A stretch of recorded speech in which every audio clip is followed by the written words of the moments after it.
few people ask about this artwork that I sit in front of when I do my videos. I sit here and then I have this piece of artwork. It's actually a photograph I took down in Yallingup. I think it was at Sugarloaf Rock, and it's just a ginormous picture, ginormous photograph that I took. I'm quite ready to replace it with something else, but I don't know what, because it's enormous, whether I put a mirror in here or if I put in another photograph of some sort or a piece of artwork. Hi friends, my name is Angela and welcome to my channel. I'm doing a bit of a vlog today. Welcome to a new vlog. We are going away for the weekend and I thought I'd bring you along because you are probably like me, where a weekend away or any kind of holiday is a great excuse for a bit more reading. So I'm going to try and get in a bit of reading this weekend. We'll see how it goes. But let me share with you the books that I am taking with me. First of all, I am reading Song of Achilles. I'm taking my advice that I've given to you guys and I'm rereading this. And this is like, it's like being welcomed home. It's a warm hug. I just love the writing in here. It is so magnetic, beautiful, lyrical. I'm really enjoying reading this one at the moment. So got that on the go. I'm also going to take Shirley Jackson's The Haunting on Hill House, which I've never read before. I just read We Have Always Lived at the Castle for the first time this month, which I will wrap up at the end of September. So I've brought that one along to come into the spooky vibes of October. I bought this just recently at a bookstore and it sounded really interesting. It's Gail Jones is an Australian author and this is called The Name of the Sister. And it's about a woman who kind of stumbles into a town, I think, one evening. She doesn't speak, no one knows who she is, and there's this investigation that obviously starts up trying to figure out who she is. And it's a bit of a thriller mystery. So right now I'm just getting packed up and we'll jump in the car. It's only like about a 2.5 hour drive south of Perth. And I'm looking forward to a weekend away in a regional location. It's been a while since I've done that. So I'll pick up with you at some point and share with you how my reading's going and what we're up to.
So we're just down at the Wellington Dam, which apparently has this huge mural on it. So we're outside of Collie and I've just stopped here for lunch and just been touring around today and it's been really nice.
Good morning, friends. I'm coming to you from the backyard in Collie.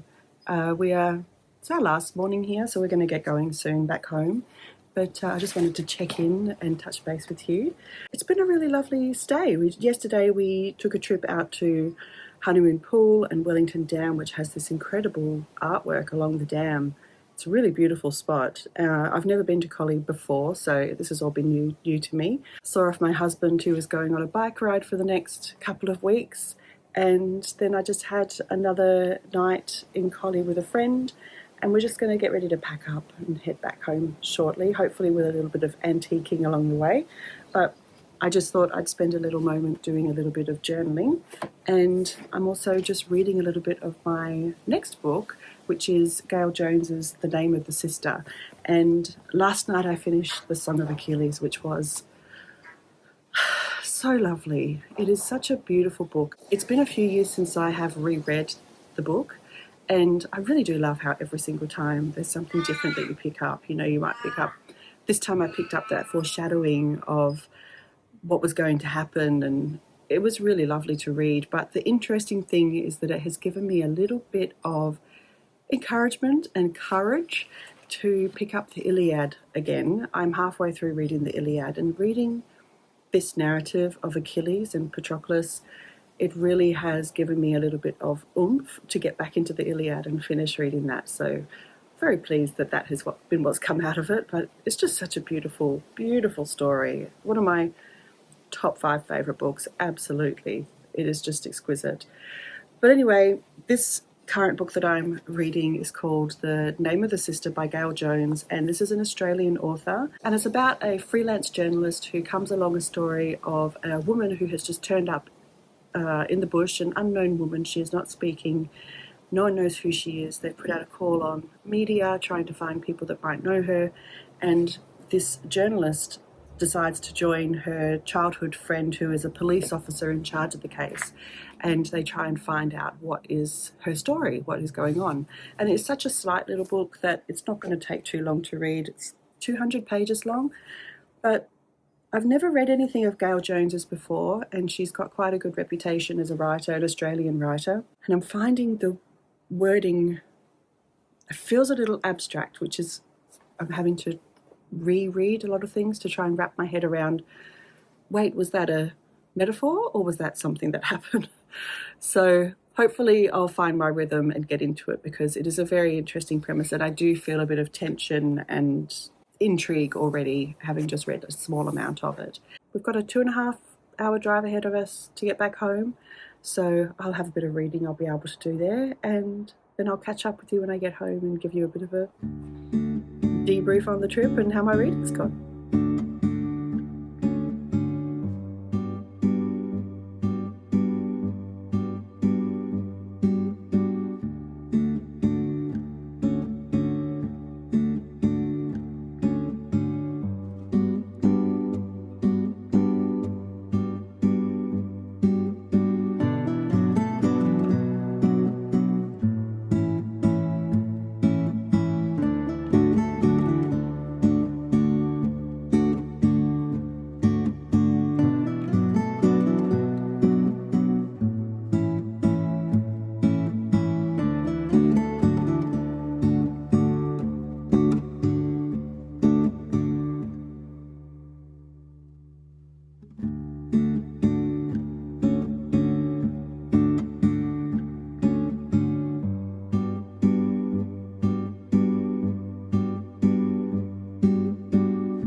Hi friends, so I am back home now and I'm really glad to be home actually. You know how comforting it is when you get to have your cup of coffee the way you make it at home, or you have your favourite breakfast or your favourite dessert, whatever it is. It's those home comforts. Glad to be home. I arrived home yesterday afternoon. I'm not sure how much information I gave as to where I was going. So we were going away to a town called Collie, which is a coal mining town, which is actually on its last legs. It's actually going to be closing those mines in the next 4 or 5 years, I think. And so it's actually a town that is starting to really ramp up its tourism efforts. And it's a beautiful spot. I had not been into the town before, and I really enjoyed it. We had a beautiful little Airbnb, country Australian style. It was just really well done, so comfortable. We were staying with another couple and it was just really lovely.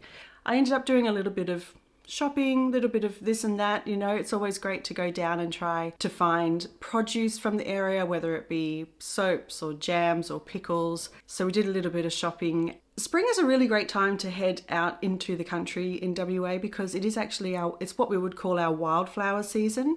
So while we do have shows of tulips and daffodils and jonquils throughout, you know, urban scapes, in the country, the wildflowers are just shining. Things like wattle, desert pea, Geraldton wax, not to mention all of the flowering fruit trees, which really do thrive down in the southwest. So it was a beautiful time to be down there, and I really loved seeing all that. And on the way home, we stopped off at another town to go antiquing in a little place called Pinjarra. And it's a tiny little town, but it has some incredible antique stores there. So I was really pleased to get in there, and I did find something which was kind of fun. So first of all, I found this beautiful basket, which I couldn't go past. I've kind of seemed to have like a little bit of a collectible thing going on. But there was this gorgeous, huge section of antique books, especially children's books, Enid Blyton, stuff like that. But then all of a sudden I find this book, which is Bonjour, Tristesse, and A Certain Smile by Francoise Sagan. And it's something I really wanted to read this summer, and I was just going to buy like the Penguin classics of it, but then I got this gorgeous little hard copy with this beautiful illustration on it for just $5. So it says this combined edition was published by the Reprint Society in London by arrangement of John Murray in 1958. And that's only 3 years after Bonjour, Tristesse was written or published for the first time. So, but this was such a cute copy, and it's in fairly good condition. Like it's not exactly Fox, there's no damage to the pages. So I was not expecting that. I thought I might find like some Australian classics in there, not a Francoise Sagan book. So that was really fun to find. I also arrived home to a book delivery, and that is the Country Commonplace book from Miranda Mills. Miranda Mills is one of the first booktubers that I really followed on here. And I loved her selection of books that she would choose. I loved her lifestyle around Yorkshire and her relationship with her mum, which I saw very similar to my relationship with my mum. But anyway, Miranda has been such a champion of commonplacing and writing and journaling. And so when she said she was releasing a book, I thought I really wanted to get hold of that. So I got this signed edition, which was through Slightly Foxed, which was a great offer. And happily, it starts in spring, which is where I am right now. So I think this is going to give me a little bit of motivation to pick up my own commonplace book again. I've gotten into the bad habit of just being a magpie with these little things that I would like to put in my commonplace book, but I just don't get around to that point of putting it into the book. So I have lots of little scraps everywhere, whether it's something highlighted in a book or a picture I've taken of something or a screenshot. So I hope this will give me a little bit of encouragement to pick up my own commonplace book and keep that going. So let me share with you a little bit about what I did end up reading. So of course I finished The Song of Achilles, which was a reread for me. I actually bought this little bookmark at the local art gallery. I think it's pastel artwork, like a pastel illustration, and then it's been sealed with something to keep it pristine.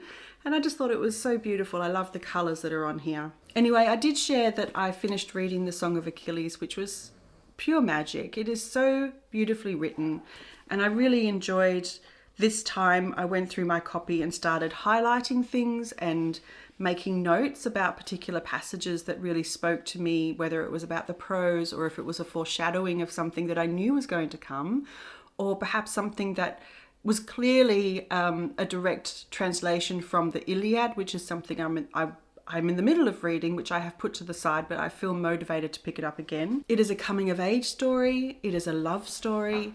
It is about purpose and identity, and I just absolutely love everything about it. There's the descriptions of Achilles and his physical attributes, the way they are described by Patroclus, is so beautiful. The way he refers to him as spring or as the sun shining when he smiles. It is just lovely. So last night I thought I'd rewatch Troy in the spirit of the Song of Achilles and was dismally disappointed because it is a terrible adaptation of the story of the Trojan War. It is awful. But, you know, it kind of scratched that itch for me. Book that I did take with me and I did not get to was The Haunting of Hill House by Shirley Jackson. This I will most definitely get to in October. I just didn't feel like I was in the mood for it with all the spring weather all around me. It's not something that's been on my radar for a while, but I just read We Have Always Lived at the Castle for the first time. So I read my first Shirley Jackson and I really enjoy it. I think she is going to be a favourite author, much like Du Maurier is a favourite author of mine. I like the writing. I find a rhythm in it that really suits me. So this will come soon. But I have been reading The Name of the Sister by Gail Jones, and I'm about 50 pages in, which is about a quarter of the way in. It's just coming up to the second chapter, I guess, or second part. It's not really in chapters. This is a story about a woman named Angie, who is a freelance journalist, and she is having some struggles in her life. Her marriage is very much being put up with at the moment between her and her husband. They are just existing with each other. They don't dislike each other. They're just not married as they should be. And so she has that as a conflict in her life, but then she comes across a news report of a woman outside Broken Hill who was found. She is severely malnourished. She isn't talking to anyone, so the police are trying to find out who she is. And hundreds and thousands of people are ringing up saying they know who she is, that there are so many people that have loved ones that are missing or lost, and they are seeing this woman who has been found, and they are seeing their loved ones, their lost loved ones, in this woman.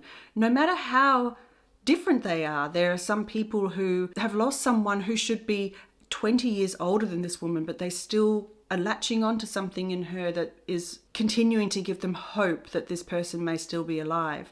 Angie has a childhood friend, Bev, who is a police officer who is not in charge of the investigation, but she's definitely responsible for weeding out all of these reports from Crime Stoppers and working out what is a legitimate piece of information.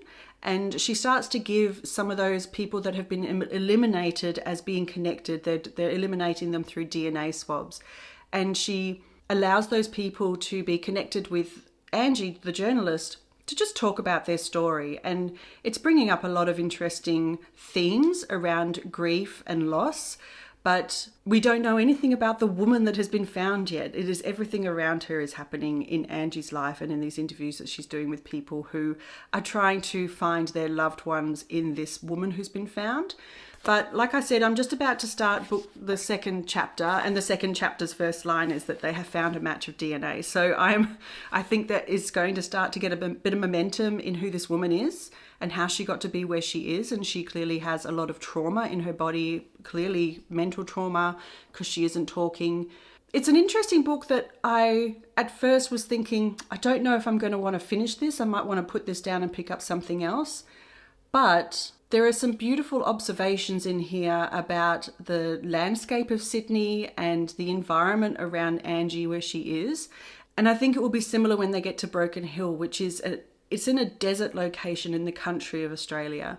So I'm enjoying those moments of reprieve, but also Angie's inner thoughts as she is thinking about her dreams, her relationships with her husband, with her friend. So they've given the name Jane to the woman that they have found because they don't know who she is. None of those people Angie had interviewed thought Jane was a mere shape. They all insisted she was known and consequential. They shared a wish to refill the empty person with her hidden significance, to refuse heartless and slapdash lines of reportage. And the anxiety of the claimants was this precisely, that they believed they knew Jane and others did not, and so she risked being discarded or savagely renounced. There's some really interesting themes in here, especially around those people who are seeing this woman and seeing the people they've lost, and maybe how the truth and their wishes, their hope are kind of mixing together. So I'm looking forward to continuing this, especially now that there's a little bit of a hook that they might know who Jane is. So this one's going okay. It's a new release in Australia. I'm not sure if it's come out elsewhere in the world, but it's only just come out in the last couple of months here. So that's it. I hope you enjoyed this vlog. I know on my last vlog that I did, a lot of people said that you really enjoyed that format. So I heard you, and here's another one in the same month, I think. I really appreciate hearing all your comments. A lot of you say that you appreciate, I think, my cadence and the way I talk about books or talk in general, and that you find it soothing and gentle, and I really appreciate that. I find that really encouraging, and it's lovely to hear, because often when I'm talking to you, I'm really trying to form my thoughts and filter it properly so I don't sound like a complete nincompoop. It's really great to hear that a lot of you are connecting with what I'm reading, with what I'm going through in day-to-day life. Above all, I think that you appreciate that a lot of the stories that I read, I tend to give a personal slant to them, which I can't help but do. If I read a book, there is always going to be something I take away personally, whether it's that the book held a mirror up to me and I start to see faults in myself or faults in someone else. That's what reading is to me. It's about experiencing different stories and different lives, and whether it's a non-fiction book or a fiction book, I think you get that. So I think I'll always be doing that sort of thing where I give my own personal slant within reason. But I would love to hear your thoughts on this. Do you enjoy the vlog? Do you enjoy this kind of format? I'm really not a good vlogger in the sense that I'm out and about talking to a camera while I'm out. I just don't feel comfortable doing it a lot of the time. I'm fully aware that while I have chosen to talk to you and be on camera with you, a lot of people don't. So I want to be respectful of that. But please let me know what you think. If there's a particular type of video you prefer over one or the other, I would love to hear your thoughts. It really does help me get some ideas for the next video and where we might go next. So thank you so much for joining me, and I'm going to go read some books and enjoy the rest of my long weekend, and I will speak with you soon. Have a great week of reading ahead. Bye.